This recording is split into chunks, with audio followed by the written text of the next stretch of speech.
All right, well, hello everybody. Come on in, grab a virtual seat. Welcome to this presentation of the online ColdFusion Meetup. I'm Charlie Earhart, and I'll be your host for the next hour or so. And in this edition of the Meetup, our 285th, being recorded on Thursday, April 8th, 2021 at noon U.S. Eastern Time, is going to be CSS Crash Course for CSS Haters or Novices with Jessica Keener. And we look forward to that talk. Before we do, I just want to make a couple of quick announcements. I don't know why that little word is showing up there, but anyway, all the sessions of the online ColdFusion Meetup are recorded, and you can find them at YouTube and via the recordings.coldfusionmeetup.com site. So if you're ever wondering to find them, you can find them there. And second, note that we're always open to presentations on any topic related to CF or CF, web application development. So if you're at all interested, please reach out to me or see speak.coldfusionmeetup.com for more information. And finally, I do want to announce a giveaway. We do these occasionally. So today and during this session, if you may be interested in winning a copy of IntelliJ IDEA, the IDE, which has support for CFML, or your choice of other IntelliJ products, a few other IntelliJ products, just send me a Twitter direct message to that at CF Meetup. So you can do a direct message. Nobody has to know you're requesting it. It'll just be to me. And before the session ends, I'll pick a random entry and I'll reply to the winner with the details. All right. So with that, we're ready to turn things over to Jessica. Jessica, again, thanks very much for coming on. Yeah, go remove that. Are we on? Oh, there you go. There you go. Here I am. Thank you, man. There you go. Hi, Charlie. Thanks for having me here. All right, everyone. My name is Jessica Keener. I'm going to be talking about some CSS fundamentals. And really, I got this class set up because I was going to a lot of conventions and speaking about high-level stuff that was very specific to languages, but I know a lot about CSS, and a lot of people I was interacting with really hated it. And I thought to myself, maybe there's something I could talk about here that's maybe not like a high-level language-specific thing that would be very helpful to a lot of people. So this isn't really a course for people that know a lot about CSS. It's really for people that have to use it and dread it every single time. So we're not going to be going over how to use Flexbox or Grid or anything super fancy, but we are going to be going over a lot of fundamentals with how you can use and write CSS that will keep you from hating it and hopefully understand it a little bit better and structure your CSS so that you don't hate yourself. And then the other stuff will hopefully come with time. So who am I? I know I'm talking a lot to the CF world right now, and I did do ColdFusion for about 10 years. Not doing it right now anymore, though. Mostly doing front end, a lot of different languages at the company I'm at right now. So just kind of bounce around a lot of UI, UX, e-commerce, do a little mobile. So just got a lot of experience with maintaining sites that have a large reach and being able to update those efficiently and quickly. And so I will be talking about that experience here with the CSS. Some of you may have known me before. I used to be Jessica Kennedy, but last year during a glorious pandemic that perhaps you've heard of, I was remarried. So now I am Jessica Keener. So same weird misnomer of a handle, Mr. Sender, if you're looking for me, but it is me. I'm still around out there somewhere. And of course, I have to show the obligatory slide of things that I love and are important to me, such as my mini critters and my favorite humans. So start off, I'm just going to quickly go over what we're going to cover here so that everyone is on the same page. Firstly, we're just going to really briefly talk about the syntax and definitions for ColdFusion, for CSS, and so that we're all on the same page. Then we'll get into talking about the cascade. Next, we're going to talk about semantic CSS, some methodologies that we can use so that our CSS is well formed and does not make us hate everything whenever we have to go update it. We're going to touch very lightly on preprocessors and what they can be used for. And then at the end, I'm going to have what I hope is a very screenshotable section of things that you can Google. I'm going to go ahead and say from the get-go, I love having some participation in these. So please, if you are able to, please respond. I love being able to see the comments, and there are sections that require a response because it's going to be me asking you questions and hoping that I get a response. So I am able to see the comments that you're leaving in YouTube, and I can respond to those on here. And if you do have a question as we're going through this, I will do my best to try and monitor what I'm seeing in the comments, although it's kind of hard to keep track of all of it. So I think that Charlie's going to help me with that if I miss one. But I do like getting those questions as we're going. I think it's easier than saving it till the end because we have the context right then and there. Alrighty? Great. So let's go ahead and get started. So firstly, we're going to talk about syntax and definitions, and I'm going to make myself tinier, and I'm going to make myself a little bit less transparent so that I can point at stuff as we go through this. So, CSS, what does it stand for? Does anyone know? I bet somebody knows. I'm looking at the comments. Somebody's going to say it. Okay, well, my dog said that it stands for Cascading Style Sheet. So I assume that probably a lot of you knew that, and you just decided that you didn't want to comment, but that's okay. It's okay. You can sit there and be very quiet and make me feel like I'm talking to myself. Thank you. I did just see comments. I appreciate you all. Okay, really at the base, this is just how markup should look. That's the simplest definition. So CSS is applying styles to HTML elements to change the way that they look. And I think we're probably on the same page here, but just in case, I'm going to make sure. So in this case, we have the selector here, and the CSS, oh, my finger doesn't quite fit, over there is going to tell this HTML how it should look. Now, when we're going through this, we have rule anatomy. And this is just to kind of get us on the same vernacular. And then you can criticize me later when I say the wrong one of these when it actually comes up. So hopefully that won't happen too much though, but I do forget the right word sometimes. So this is the selector itself. It could just be one word, it could be many words, but that's okay. Then you have the actual property that we are defining for this selector. And then what we want the property to be, which my finger doesn't quite fit over there. And that entire thing together is a declaration. So pretty straightforward.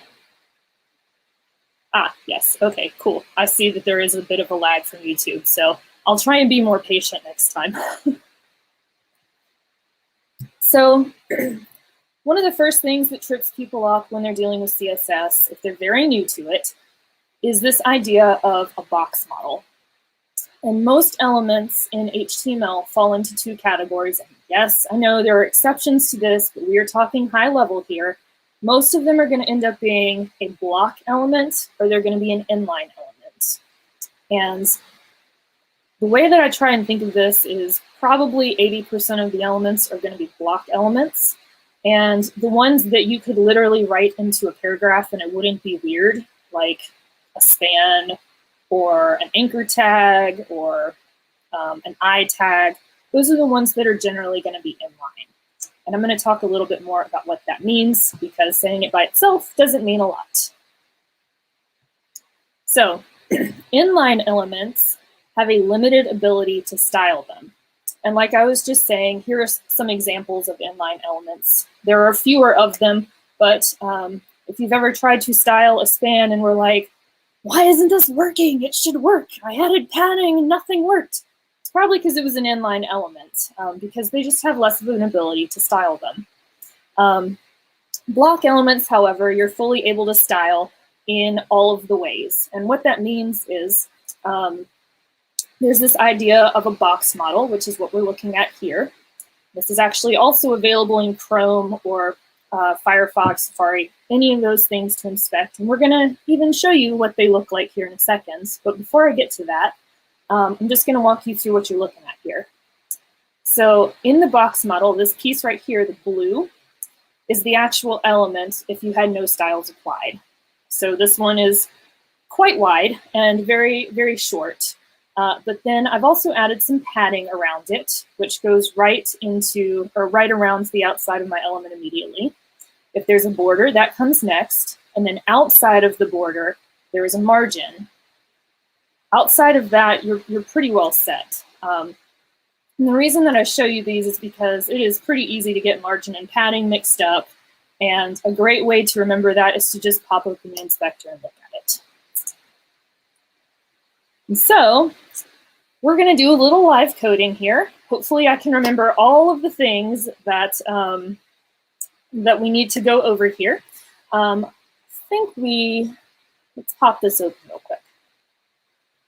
Cool. I'm going to make myself even smaller now. Just going to be a little wee Jessica down in the bottom of the screen here. So first and foremost, whenever we're looking at some HTML or CSS on a page, we need to be able to look at it and figure out what went wrong. So if you are, I know you can't see my mouse, so you'll have to trust me, but with my mouse, I am going to right-click on this Inspect Me and go to Inspect. So the little pop-up menu is shown up here. I know y'all can't see it. When that happens, it pulls out this rather intimidating inspector. There's a lot of cool stuff in here that can help you with debugging your CSS and HTML, but we'll be mostly talking about the CSS here. So firstly, let me show you this element, which is a block level element. So we can see that there's some styles attached to it here. And if we scroll down here, we can see this box model that I was talking to you about before. And you'll notice that it actually highlights on the page each of the pieces of this that are actually useful. So we see we have a border, but we don't have any padding or margin, and we can see how big our element is. So if I were to scroll back up to the top here, I'm going to just very briefly click into here and then tab. And I'm going to add some padding. And we're going to add 10 pixels of padding. And you can see pretty immediately here, and it'll even highlight it, the padding that's been added, right? Let's see, do I have some kind of comments here? It is hard to keep track of this one I'm going through. Let me read these really quick. Is there an outline? No, I don't think there is. That is a very good point. And there's another follow-up. And there's a follow-up right there. The black line, I didn't see anything that seemed to label that. Let's see. Which black line are we looking at here? Let me go down here. I think you're talking about this black line around the border versus the dotted lines. Is that what we're talking about? We're waiting for her to say.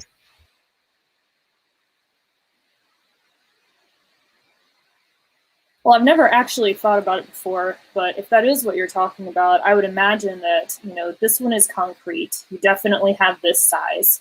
And the border, because it does exist, is also concrete. Even if it's 0, it's always there. This outside the border section here is your margin. So the margin is like invisible space around an object to show you how much, or to let you space things out either horizontally or vertically.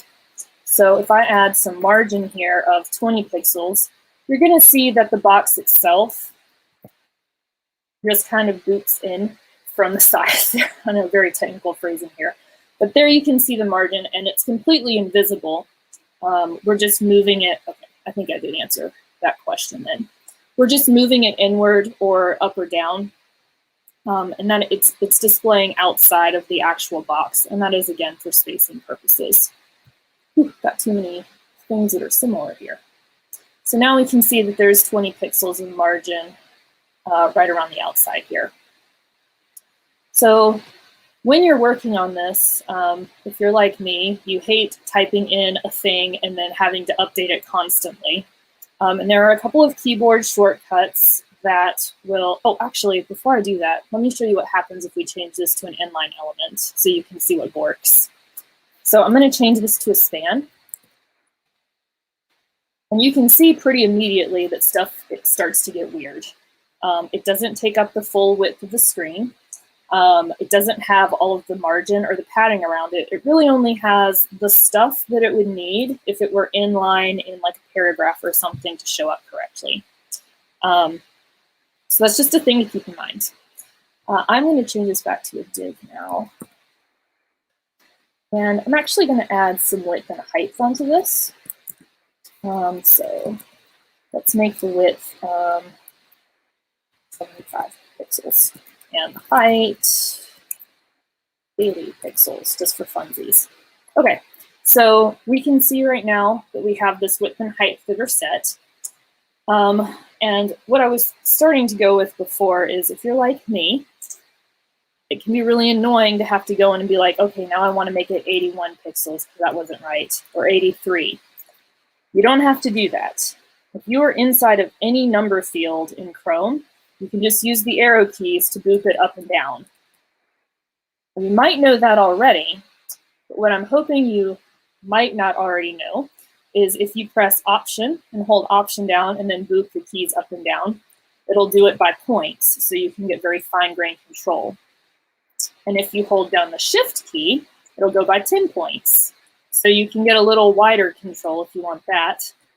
And if you hold down Command, it'll go all the way by 100 points up and down. It's just a quick, very simple pro tip there so that y'all can mess around with this a little bit easier. Boop is a very technical term. I am glad that we have recognized this. Patent pending. Alrighty, so I think that's all we want to do for this example here. Before I move on, did anyone want to see anything really quickly? I am doing another live coding thing here in just a moment, so.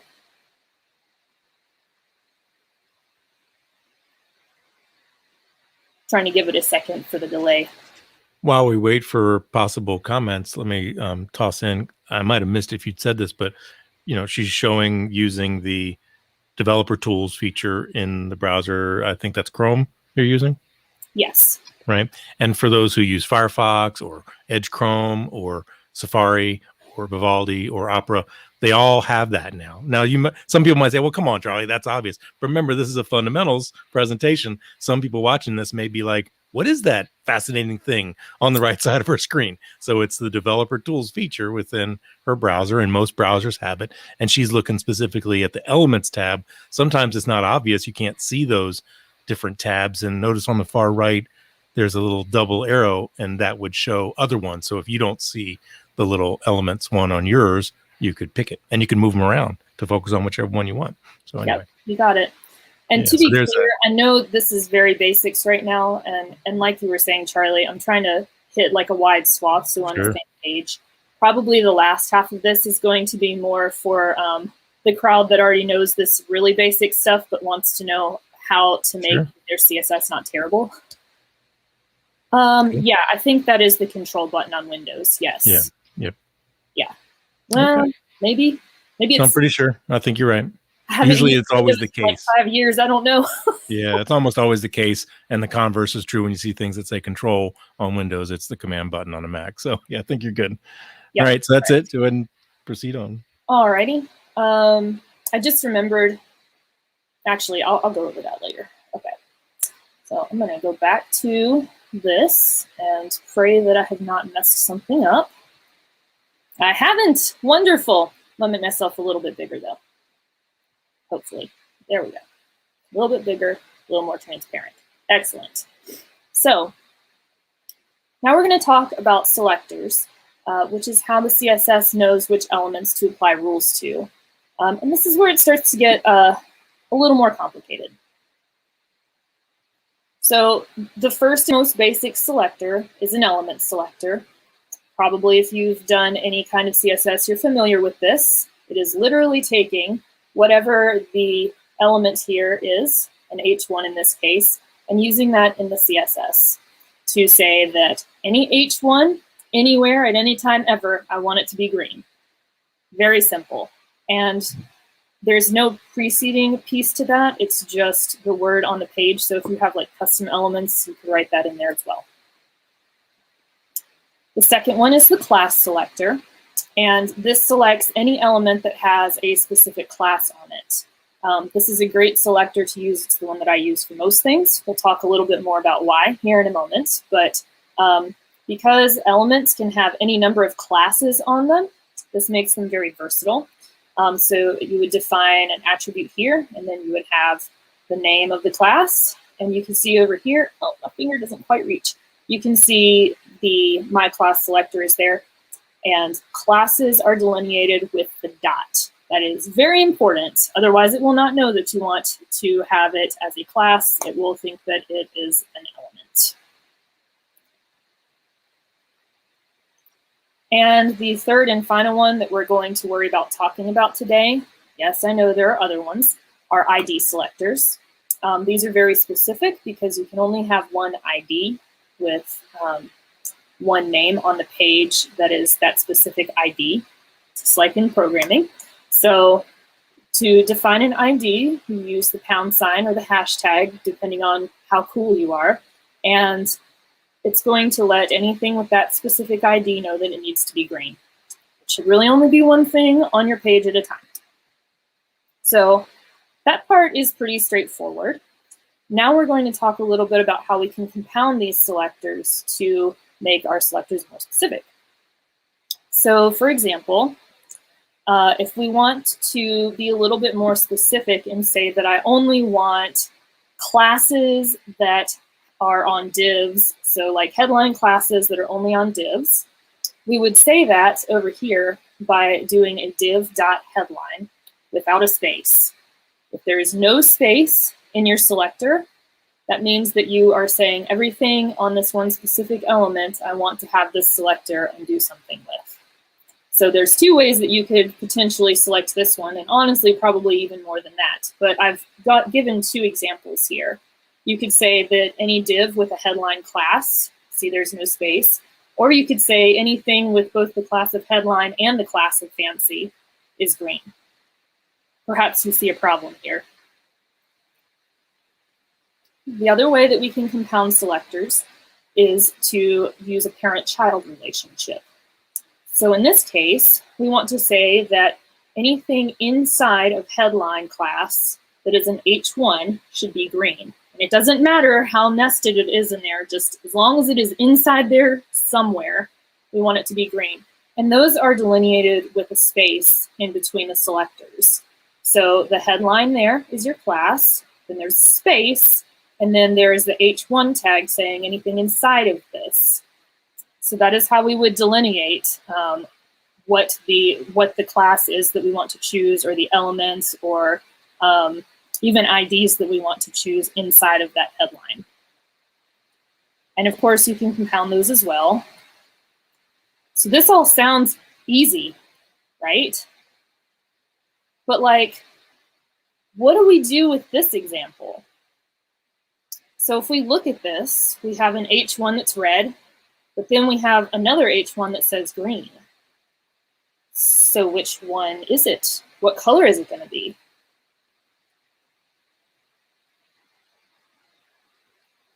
What about now? Now we've got this H1 that's red, but then we've got an ID of header that says it's orange, and then a class of headline that says it's blue. All three of these apply to this one. So what is it going to be? Okay, well, what about now?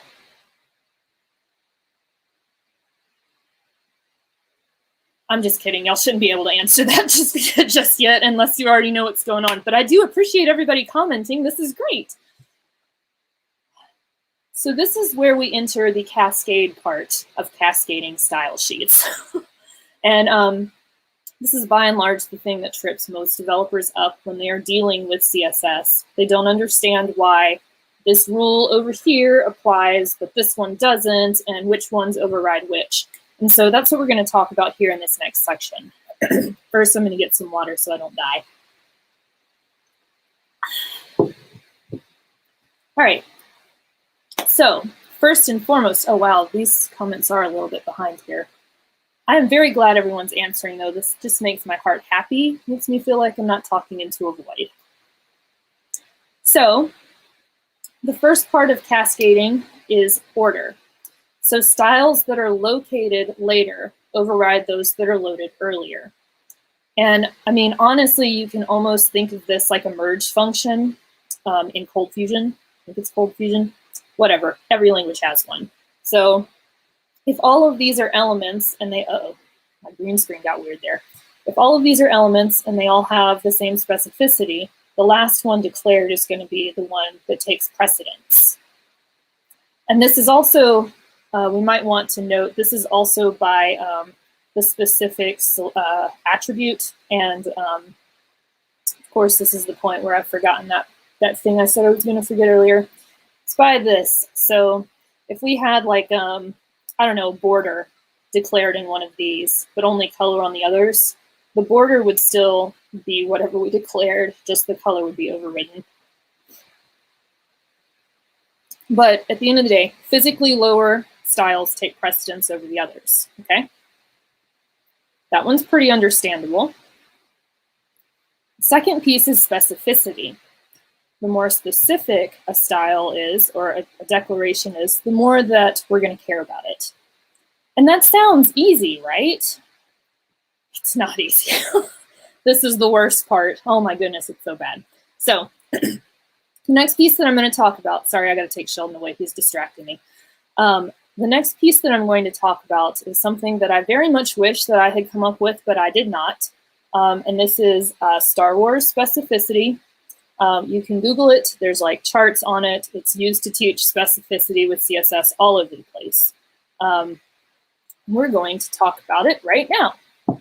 So in Star Wars specificity, or just specificity in general, we all know that stormtroopers suck. And they suck just like element selectors suck. Like, ain't no stormtroopers going to be taking out anybody other than themselves.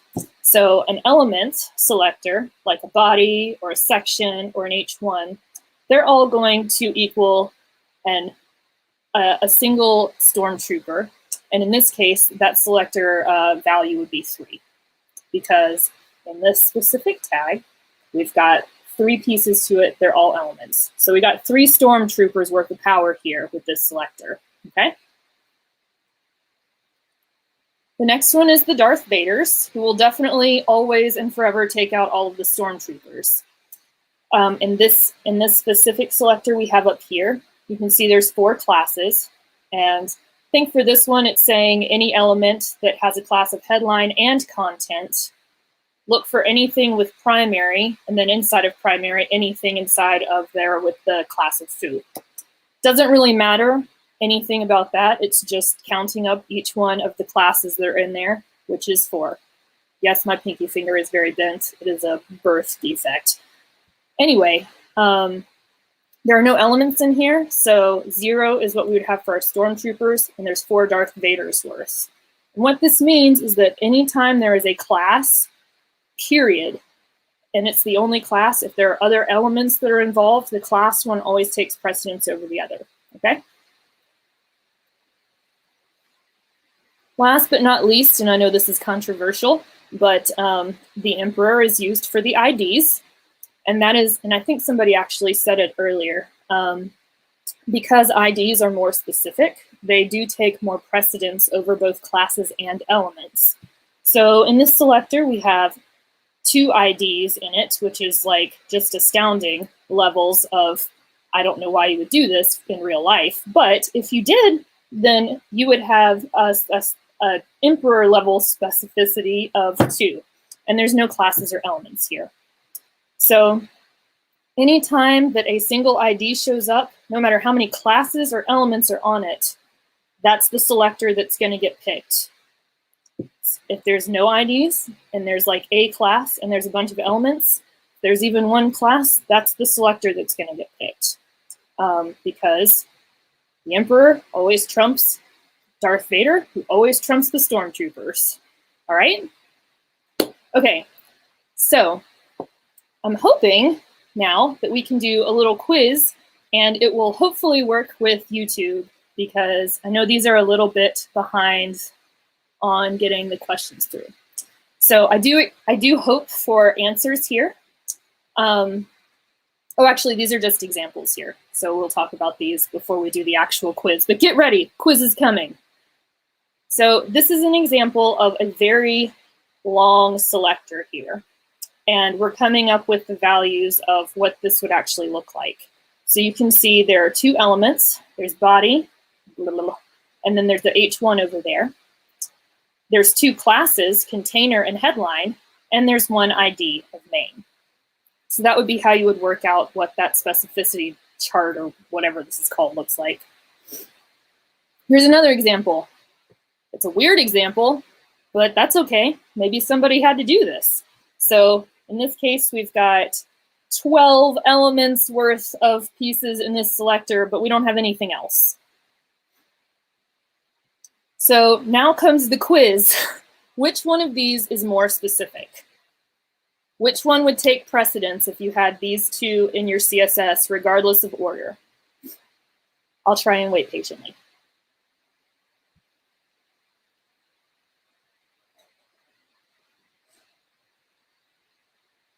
It's hard to tell what the lag is on these comments, but they're making me giggle.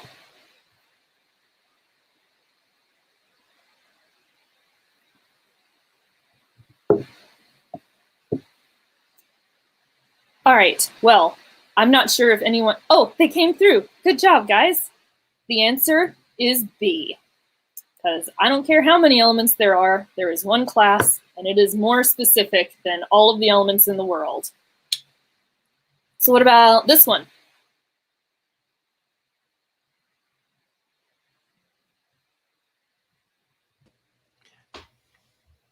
By the way, the next time she asks a question, if somebody could just say, saw it, then we'll know how long it takes between the time she asks the question and when we see someone say, saw it. Oh, yeah, that would be great. Cool. Good job, everybody. You did it. It's A. Once again, we don't care. IDs always take precedence over classes. What about this one? This one is the tricky one. This is where that chart really comes into play.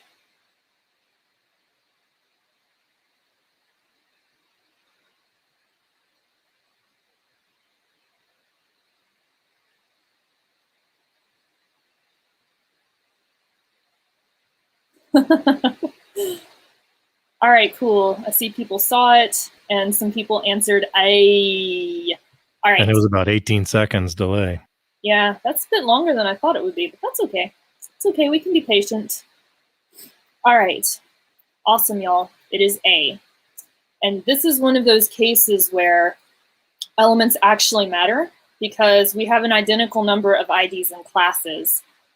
So the elements, because there's two elements in A, make this one be the one that is more important.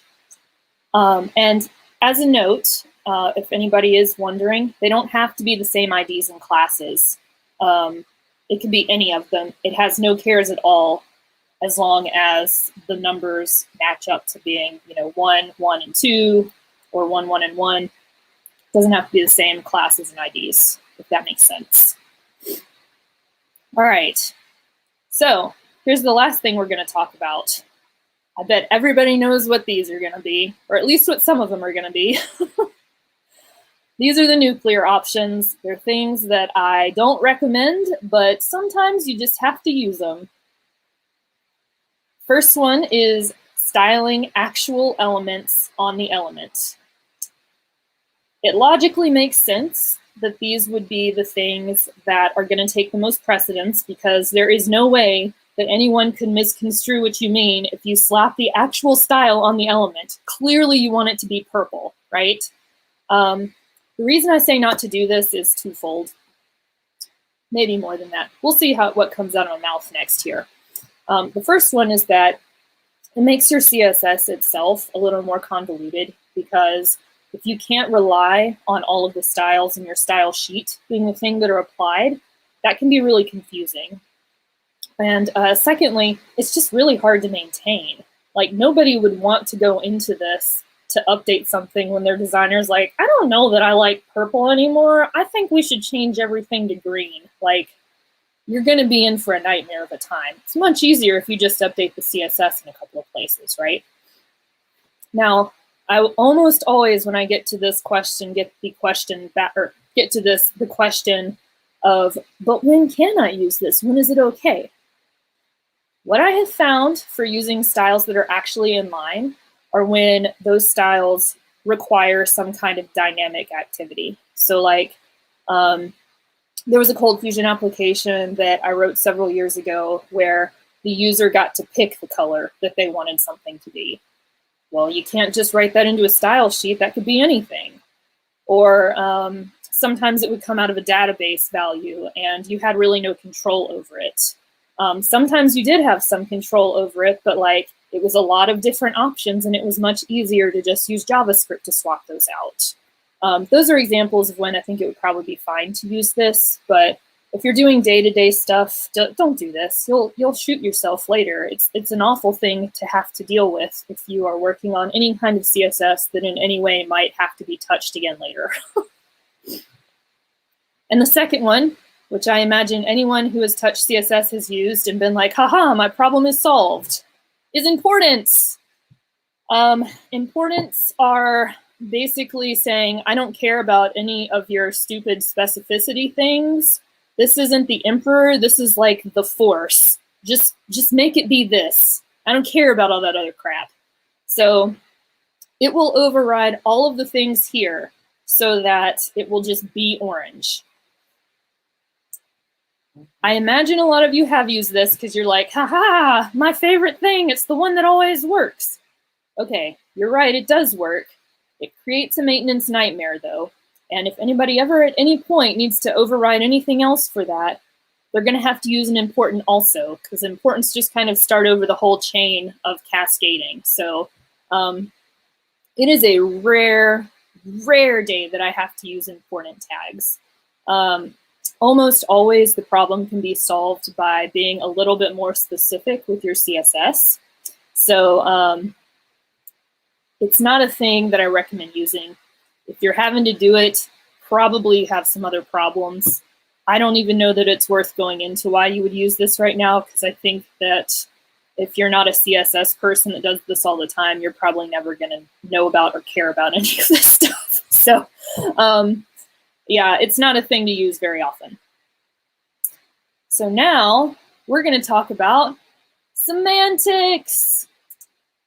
So I bet a lot of you guys are using Tailwind now. Maybe not, actually. I hate Tailwind, but I'm going to talk about why. And I'm going to talk a little bit about semantics and why I like semantics and what they can get you if you start using semantics correctly when you're dealing with CSS. All right? Oh, I see everybody's still on the important train in the comments that I can see. But it's a little behind, so it's fine. So I'm going to start off with this example.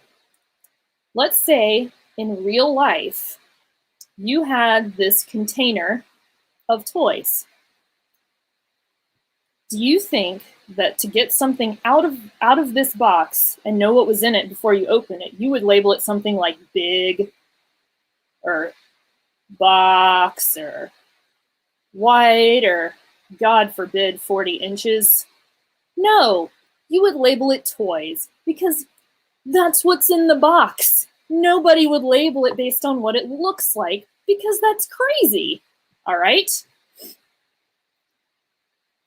So I probably won't make you guys answer this one because it's just such a long delay. But as an example, if you saw this in your HTML, I mean, I've definitely seen developers that are like, yeah, that's gray box.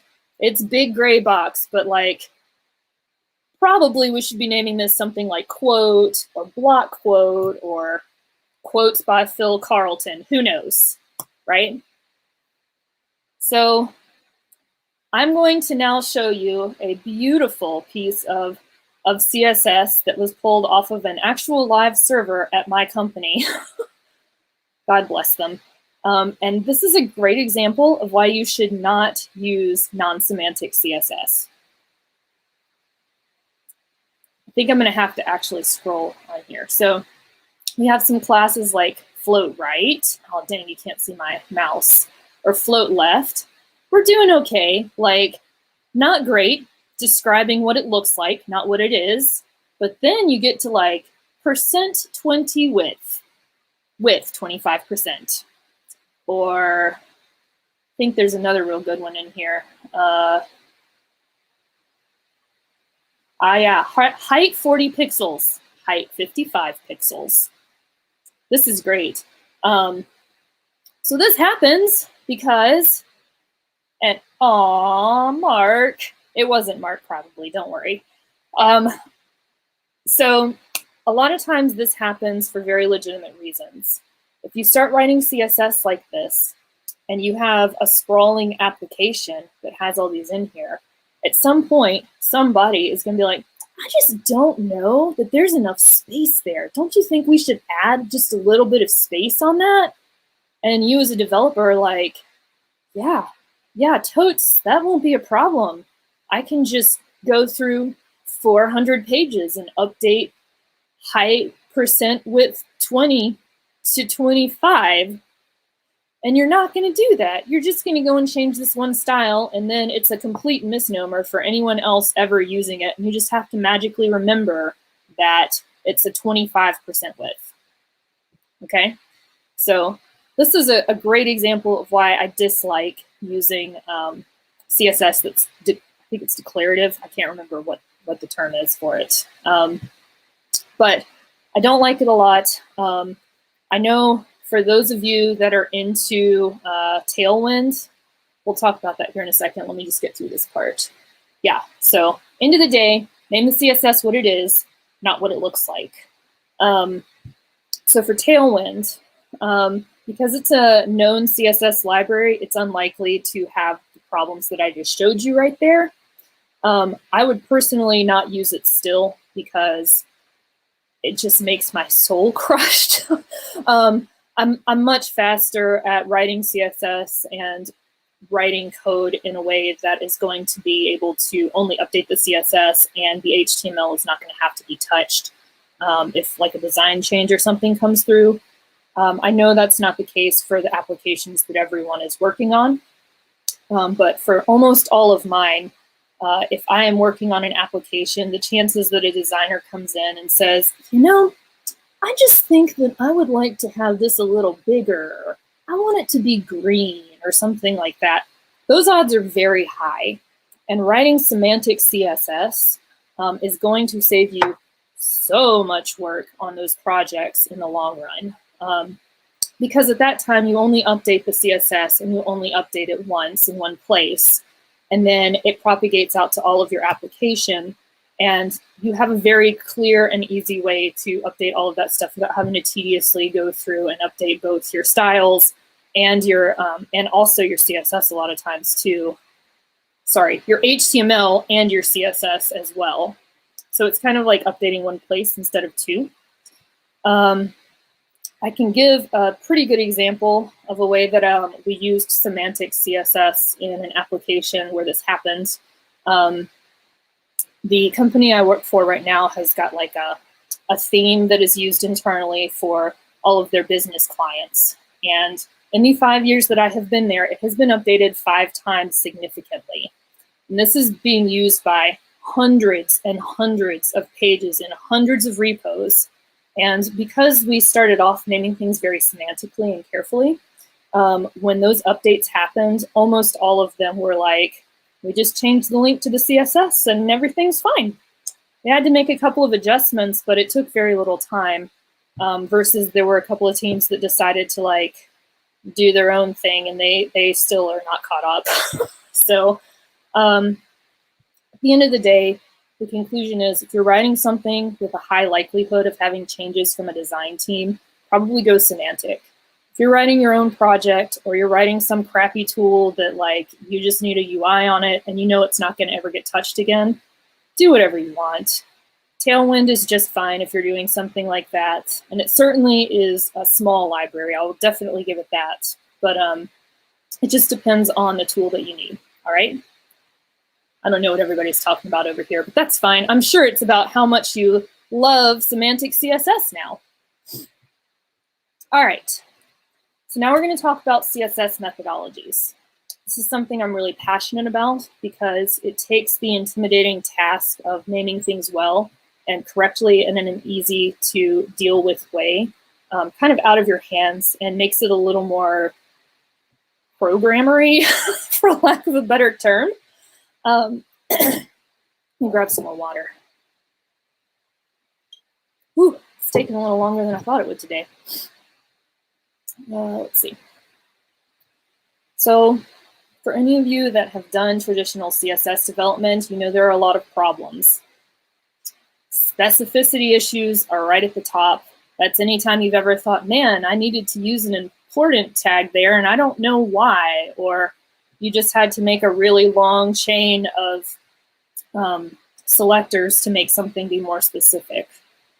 It can be really hard to locate styles, especially if they're not well formatted or written, or you're not using any kind of CSS preprocessor. Finding specific styles in a style sheet is a nightmare. And then knowing what they can affect, which is poor context, is an even bigger problem with that. So, for example, I'm sure a lot of you use Bootstrap. Bootstrap is really good at doing the like .active, but they slap it on everything. If you update .active at the top level, who knows what you're going to be changing? It's going to be a lot. You better be real sure you want to change .active if that's something that you want to update. And not having that context in CSS makes it really stressful to go back and update CSS to be, we'll just be able to update CSS and know you're not going to break stuff. It also means that it's very difficult to maintain some consistency. What I mean by that is like, maybe your designer said they want 2-pixel borders on everything. Sometimes that is like hard to keep track of because somebody won't know and they'll put 3-pixel borders on them or something like that. So being consistent and having consistent style name conventions is really important. So there are things we can do to fix this. They're even relatively straightforward things. And really all of them stem from this idea called IT CSS. It stands for Inverted Triangle CSS. I did not come up with it. This is a thing from Harry Roberts of CSS Wizardry.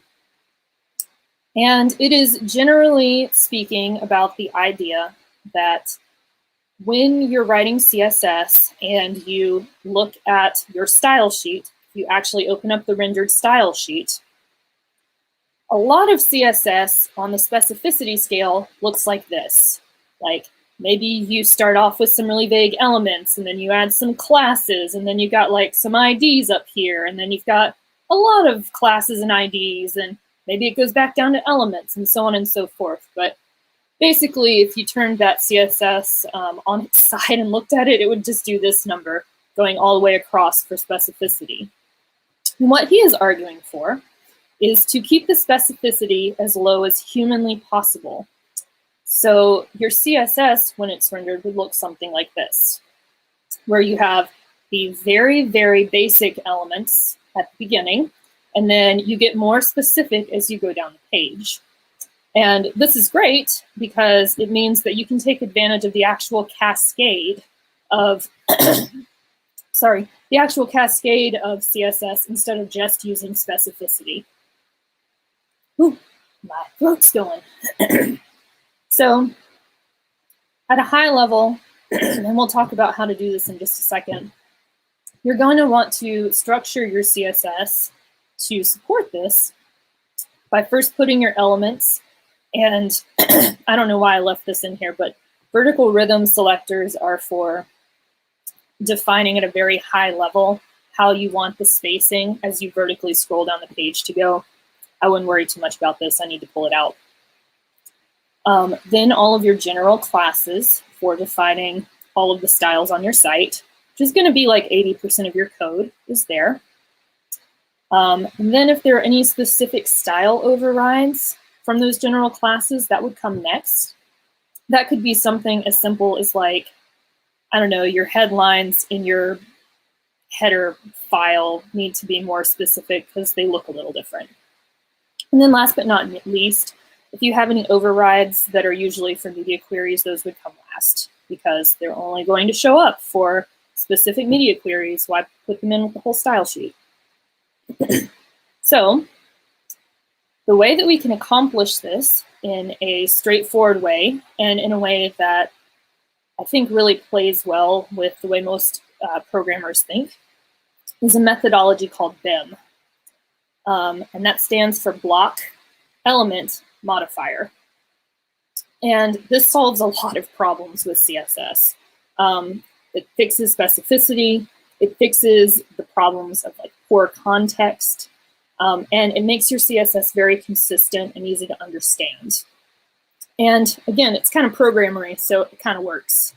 So just as like a preface to hype it up a little bit, I had started teaching BEM to all of the interns that were coming in for our company, and they consistently gave feedback every year. They were like, oh my gosh, please keep teaching BEM. It was so helpful. It saved my butt so many times. I love it. So we've consistently kept that in the stuff to teach the interns stack. And it's been a great technology and it scales great. So anyway, without further ado, let's talk about what it is and how we can use it. So first and foremost, there is a block. We're going to be working with a card component. So this would be something where you would maybe write div class equals card. So the block is going to be the name of the CSS component that you want to create, and it needs to be something with semantic naming.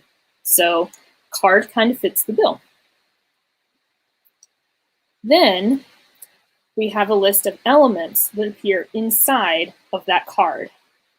And the elements are specified by having 2 underscores in them. And that is so that if you're into snake casing, you can still use snake casing and it's not weird. That's really the only reason it's there. Same for, oh, we'll see it in a second.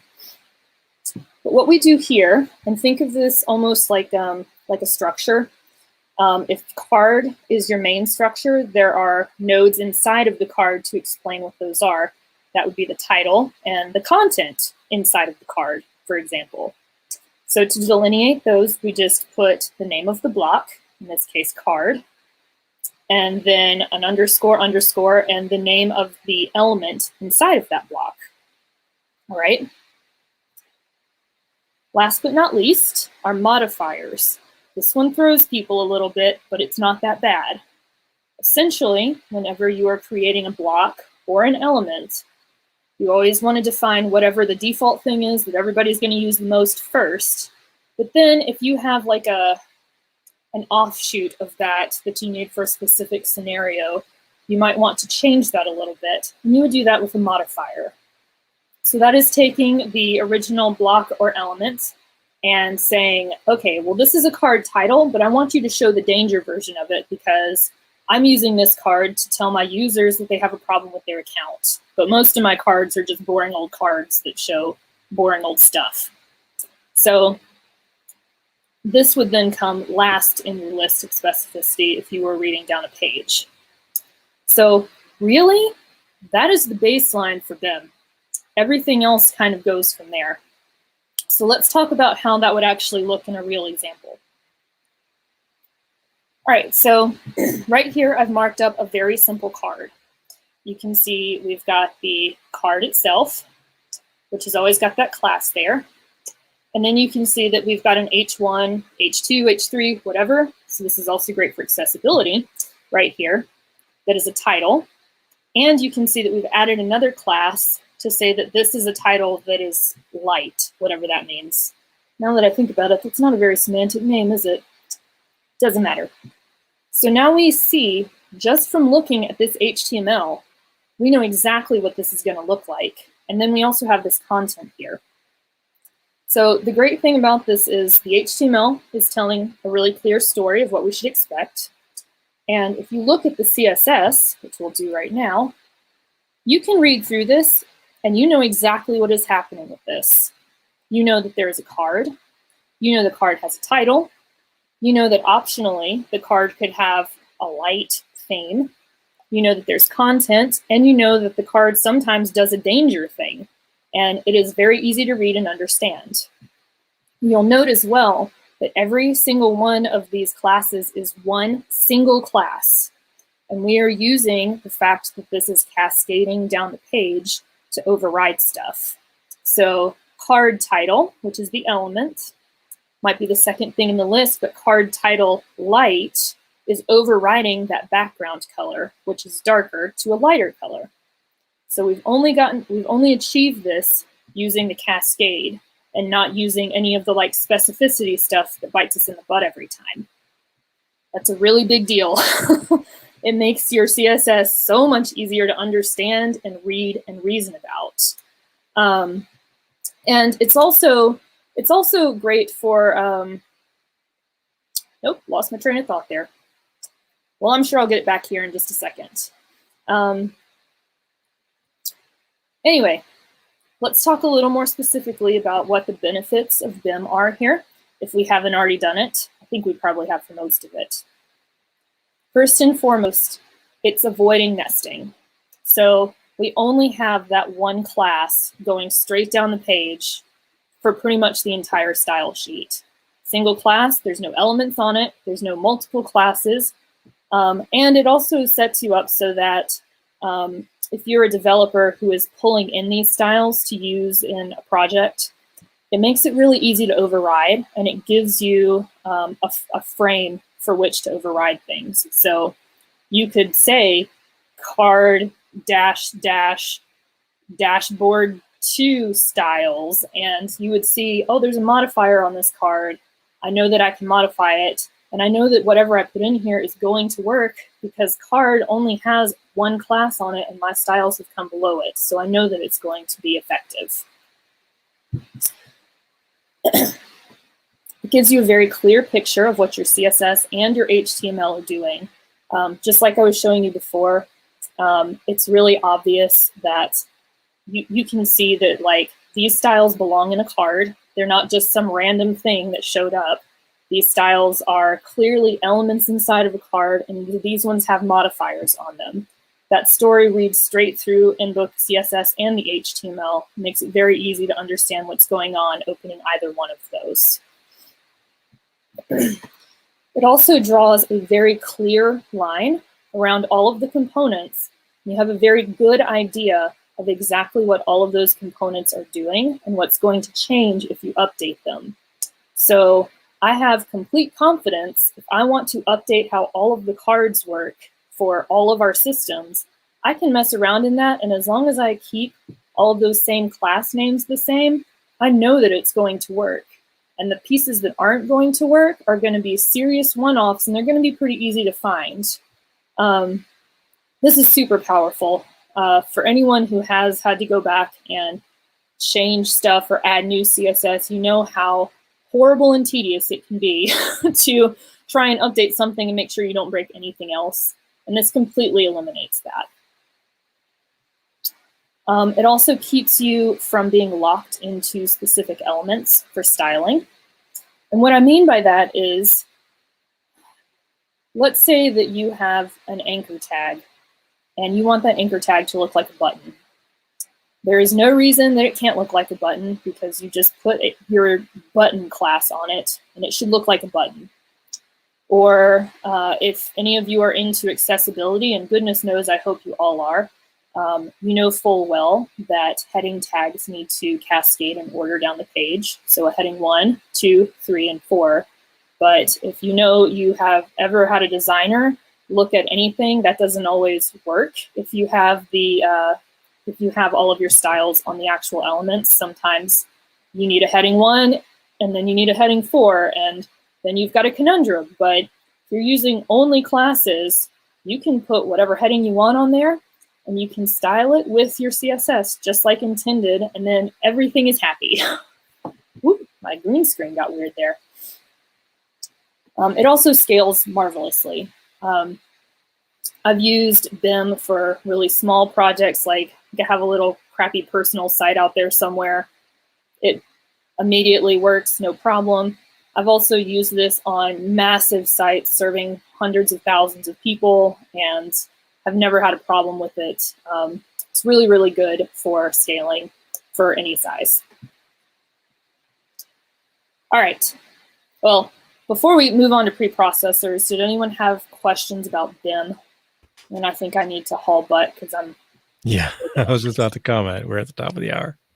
So if you have a sense of how much longer you think you may need, it could help some people. I don't think it's going to be much longer, just a couple more minutes. Preprocessors is quick.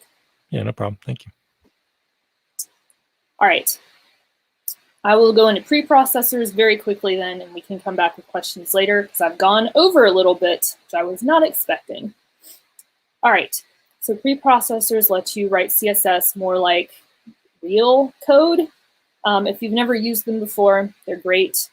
Some of the common ones that you've probably heard of, if you have, are less, Sass, maybe stylus, maybe post CSS.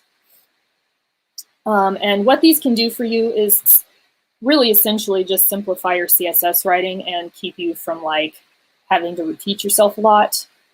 So like you're able to use variables. If you want to set up a variable for all of the borders on your whole site, you can do that and just reuse it. It'll render it out. It's not real strict on syntax, depending on what you're using. I like stylus. I don't recommend stylus, though. I recommend Sass.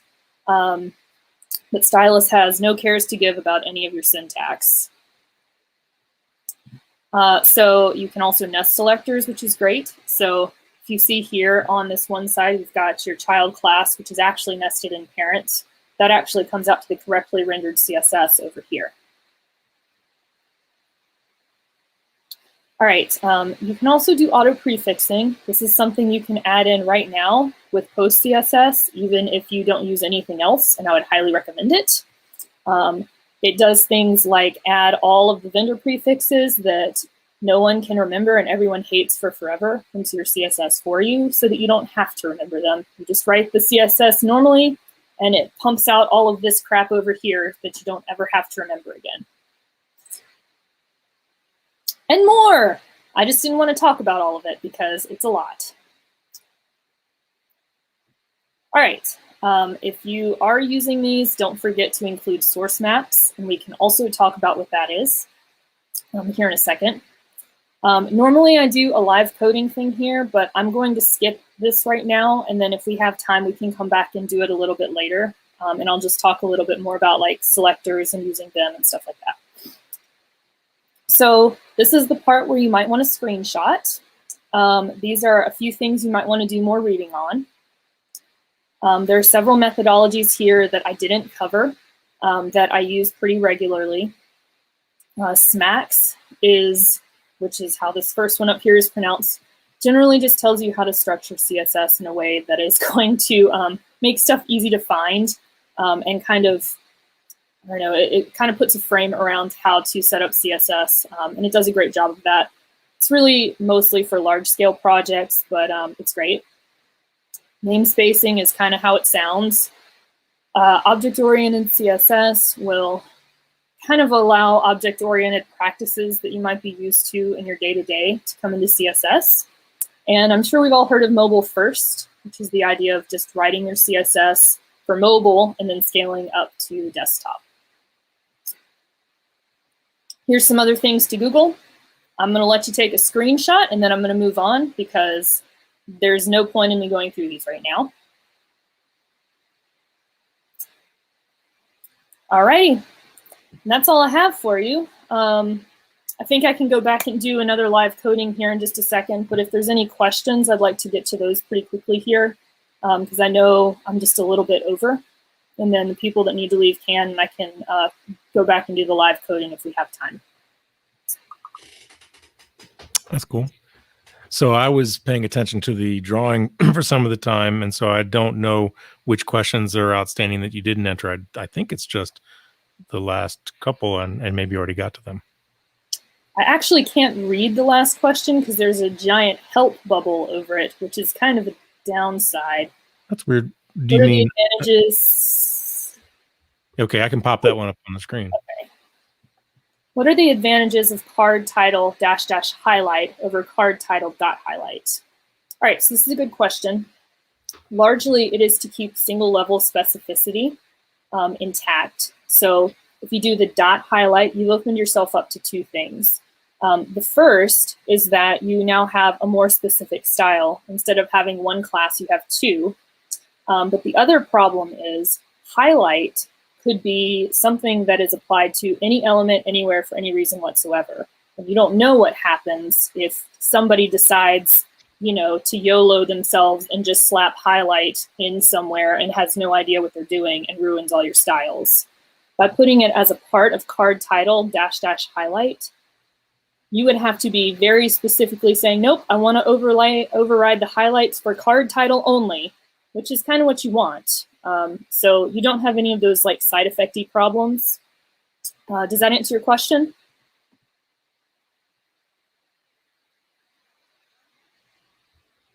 Hopefully, yes. While we wait for that, there's another question there. Can we get a copy of this presentation? Probably. So I think actually Charlie has. That's right. You give me that link. Yes, I'll get yeah. that. So I have this presentation up on my GitHub, which is at Mr. Cinder. I don't have tons of stuff on there that's public, so it should be pretty easy to find. But I think Charlie is also going to post the link to that. There it is. And what don't I like about Tailwind?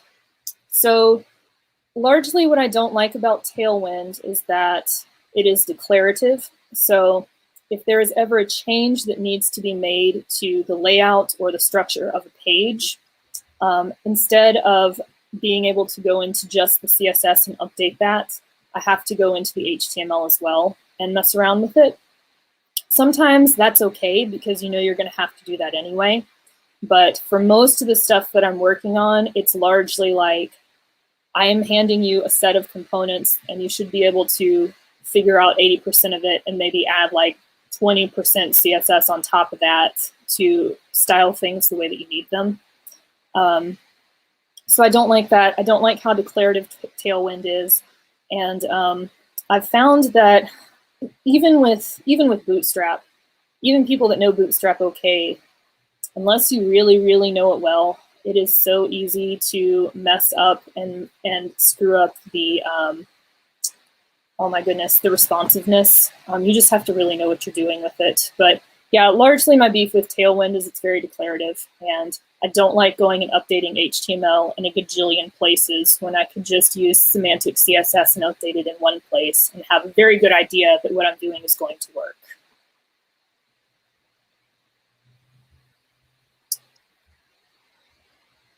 Isn't that, let's see, what else have we got here? Yes, okay, so you're not wrong, but I would say that it was made in a time that was much simpler.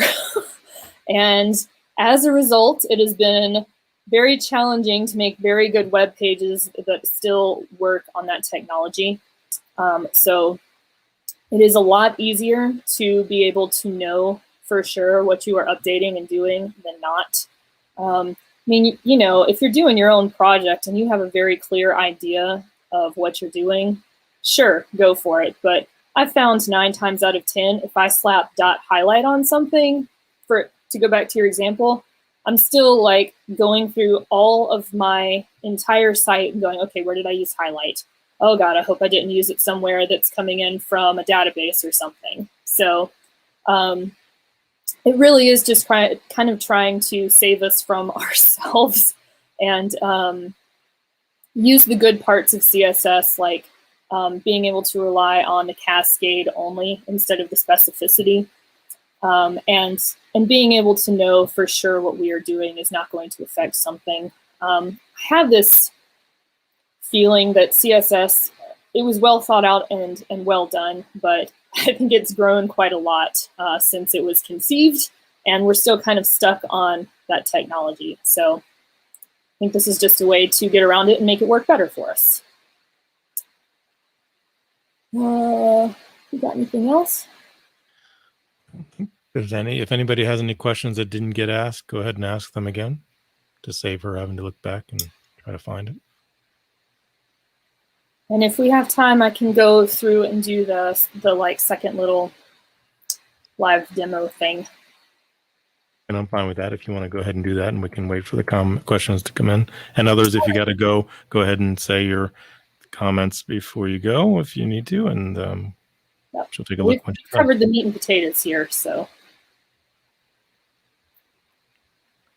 All right. Woo! Let me make myself small again. Very small. Very small. Oh, I'm pretty much covered by the dot in the corner now.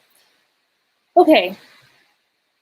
So this is a slightly different view here. I hate that y'all cannot see my mouse, but that's okay. So I'm going to show a couple of things here. The first is just using selectors and using them in action, because you can see that we have a test class. And we can see that over here we have a bunch of styles on it. But I wanted to do something fancy with this secondary test. So we can see here I have test secondary, and I've updated the background color on that just a little bit. So we can look at this, we can see that it's updated. A cool little thing to just show y'all if you're ever confused about how a style is getting applied is this computed tab, which hopefully you can see I've highlighted here, even if you can't see my mouse. Computed actually shows you what is being applied to a specific element instead of having you like scroll through all the styles, which sometimes can be quite tedious. So in this case, shows this box model we're now familiar with. And I've updated the background color here. So it says, yeah, this is the RGB that's on it. If I don't jump into this, it actually shows me specifically how that style got updated. I have not toyed around with it, largely for lack of just thinking about it, but I have heard that Firefox is great for this kind of thing and definitely a great tool to use. It's been years since I've messed with Firefox too much though, but just thought I'd throw it out there. Let's see, showing the selectors and actions, showing the overrides. Oh, I think I said something earlier very briefly about source maps. Those are a thing that is generated whenever you use a preprocessor like SAS or Stylus, so that when you're actually looking in the code here, you have something you can point to in the Stylus file instead of looking at a compiled CSS. So in this case, I have this index.style file because I have a source map that's been generated. So I could go into this and actually see, here's my test, here's where I added a secondary class, and I added this hover onto it. And speaking of hover, let's say that you wanted to inspect hover and you didn't know how to do that. I am going to show you how.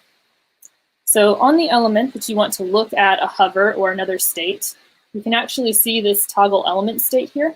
If we click on that, it gives us a list of the different states for elements. So if I want to look at hover, I can check that, and it will force it into a hover state so that I can test. And then I can mess with it a little bit, like maybe I want to make it a really low opacity on hover. Then when I uncheck it, I can see that it took my changes. It's just a little pro tip. I'm going to do one more little thing, and then I think I'm about done. And that is going to be showing you some of the different, what are these called? Sizes? Pixel sizes? Yeah. So all of you, I'm sure, know about pixels. Maybe some of you know about ems. So let's say that I change this to like 1 em in size. An em is a unit of measure that stands for the height of the letter M on a font. So if the font size is 10 pixels, then 1 em is the same as 10 pixels. This is a really great unit of measure to use if you are dealing with accessibility, because people that have trouble seeing will often mess with the font size on the site so that they can see it better. And if everything you have is measured in pixels, then when they expand the font to see it better, they're not going to be able to see anything very well, or your site might look really weird. So for example, I'm going to go up here to HTML, and I'm just going to make my font size like 35 pixels for someone who maybe can't see very well. So because I have styled almost all of this with M's, this scales pretty well. If I hadn't, then you might have really big text and this box might be still like 10 pixels in size and everything would be overflowing awkwardly. Speaking of M's though, there's another unit of measure that is less used, but much more awesome in my opinion, and that is the rem, which stands for root M. And this is similar to M's in that it still is the height of the letter M for font size, but it's the height for letter M of font size only on the HTML. So it's much more reliable. You can schedule, so you can make everything be 35 pixels in size or 20 or whatever, and it doesn't cascade down from other font sizes. You'll also notice that, actually, let me do this. Now let me make this font size a little bit smaller. Okay, so you can see that the top and the bottom of the screen here are kind of staying where they need to stay. That is actually just accomplished with CSS using two things called view width and view height. So you'll see in my, let's see, is it the wrapper or is it in the body? I think it might be the wrapper. Yeah, oh, wrong thing. So if we look at the height of the main content, it's equal to 100 view heights, which is the full height of the entire screen. And then I subtract out the 8 rems worth of height for the top and the bottom header and footer. View width and view heights are awesome for doing layouts because they literally mean whatever the width of the page is now or the height of the page is right now without scrolling involved. So I can make this 91 view heights, and it kind of changes where that base is. I think that is all of the things that I had to talk about. So if there are any other questions out there, I can do my best to answer them for you. And I'll go back to the questions page. Yep, there's one. I just popped it up for you. What are your thoughts on things like the JSX patterns and frameworks like React? Ugh, I hate React. That's a personal preference, though. I don't know that really has too much to do with CSS. I know JavaScript and CSS is like a big deal right now. I think a lot of that stuff is geared largely towards developers who are good at JavaScript and not good at CSS and don't know how to use any CSS wisely because it tends to bloat a lot. So like a lot of the frameworks nowadays are like, yeah, use scoped, put scoped on everything so everything will be scoped. But then like you have huge amounts of CSS that are just repeated if you have a repeated element or are just not necessary at all because then you have to add the same CSS on everything. When, you know, if you have a good working understanding of how CSS works and you can put that at a top level, you're pretty safe. Like, this is essentially what BIM is doing, but in a more reusable way. As for JSX, like I said, I think that's more of like a JavaScript question. I don't know that I have too much to say about it other than I personally hate it. I would much prefer just writing like view type components or something like that. But clearly I'm in the minority since everybody thinks that it's just the best thing since sliced bread. Any other questions? While we wait for any other questions, I'll just pop in there a random comment to you. Awesome. There's a lot of kind regards in there. Cool. I'm glad y'all liked it. I guess I can make myself a little bit bigger now. There we go. Let's see. There we go. Wow. Now you can see all of this artifacting.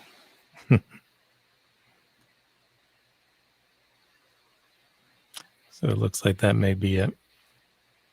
All right. Well, it's been awesome. And you show there your Twitter handle. By the way, did you never did explain that. You quipped about how it was still an issue with the remarriage. What is there a story? There's not really a story. I mean, I've done presentations and presentations in the ColdFusion community before, and my last name was Kennedy, so I just wanted to make sure it was updated. And I have this like stupid Twitter handle that I use for everything because, you know, sometimes when you make a Twitter handle in 7th grade, it just sticks with you. So I'm still using it. Is that literally? It's been that long? Wow. Yeah. Wow. Yeah. I mean, you can't look me up on AOL Instant Messenger anymore, but wow. I mean, honestly, I think at the time I made it because I just didn't want creepy dudes messaging me. Right. And it worked. Yeah, that's a good point. Sorry to hear that it can happen. Hopefully things are changing. Oh, yeah. It's all good. All right, well, that seems to be it. No more comments or questions, so we'll go ahead and wrap it up. Thank you very much for coming on. Look forward if you want to do that subsequent one where you had some things that you could go further, or if you've done others and you'd like to do them, we'd certainly be happy to have you on again. And others, if you saw anything that you want to expand on or cover differently. JSX. Right. So just let me know. Again, it's speak.coldfusionmeetup.com or just go to the ColdFusion Meetup. Google it. You can find us easily. All right, ma'am. Well, thank you very much. Until again. Bye, everybody.